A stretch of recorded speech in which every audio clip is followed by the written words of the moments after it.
காமெடியில கலக்கிட்டு இருந்த சிங்கம் புலி மகாராஜா திரைப்படத்துல வில்லத்தனத்தை வெளிப்படுத்தி அசத்தி உள்ளார். சமூக வலைதளம் எங்கும் அவருக்கான பாராட்டு பதிவுகள் தான் நிறைந்திருக்கின்றன. மகாராஜா திரைப்பட அனுபவம் குறித்து அவர் பகிர்ந்துள்ளார். அதை பற்றி பார்க்கலாம். மகாராஜா நல்ல சிவம் மாதிரியான சீரியஸ் டோன் கதாபாத்திரங்கள் தேர்ந்தெடுக்க இயக்குனர் நித்திலன் என்கிட்ட இந்த கதையை சொன்னாரு.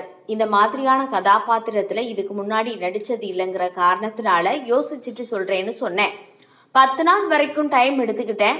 அப்போ நட்டி, ஹீரோ விஜய் சேதுபதினு பலரும் இந்த கதாபாத்திரம் பண்ணுங்க, கண்டிப்பா நல்லா இருக்குன்னு சொன்னாங்க. நித்திலன் தன்னுடைய முதல் படத்திற்கு அப்புறம் 7 வருஷம் இடைவெளி விட்டுட்டு 2வது படம் பண்றாரு. இதன் மூலமா நித்திலன் பணம் சம்பாதிக்கிறதுக்காக சினிமாவுக்கு வரலன்றது மட்டும் புரிஞ்சிச்சு. அப்புறம் நானும் ஸ்பாட்டுக்கு போனேன். இயக்குனர் சொல்ற விஷயங்களை மட்டும் பண்ணுவோம்னு முடிவு பண்ணினேன். ஆனா நித்திலன் காட்சியில முன்னாடியே சொல்ல மாட்டாரு. நான் முன்னாடியே சொல்லிட்டா அதுக்கேத்த மாதிரி நீங்க தயாராகிடுவீங்க, நான் நினைக்கிறது வராதுன்னு அவர் காரணம் சொல்லுவாரு. இந்த விஷயங்கள் எல்லாம் பண்ணுங்கன்னு ஸ்பாட்ல தான் சொல்லுவாரு. என்னை சுத்தி அனுராக் காஷ்யப், நட்டி, விஜய் சேதுபதி 3 பேரும் ஒவ்வொரு பக்கம் நிப்பாங்க. நாமளே படம் டைரக்ட் பண்ணியிருக்கோம், இவங்களுக்கு முன்னாடி சரியா பண்ணிடணும்னு ஒரு பதட்டத்தோட பண்ணுவேன்.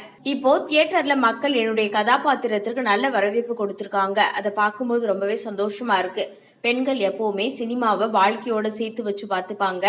மவனை வரட்டும், அவனுக்கு இருக்கு அப்படின்னு கோபத்தோட இருக்காங்க. இதவே நான் ஒரு பிளஸ்ஸிங்கா நினைக்கிறேன். நாகி சார் கூட நிறைய காமெடி படங்களை நடிச்சுட்டு ஒரு சீரியஸான கேரக்டர்ல நடிச்சிருக்காரு. ஸோ அவரே நடிக்கும் போது நமக்கு என்ன அப்படின்னு தான் மனசுல வச்சுக்கிட்டு நடிச்சேன்.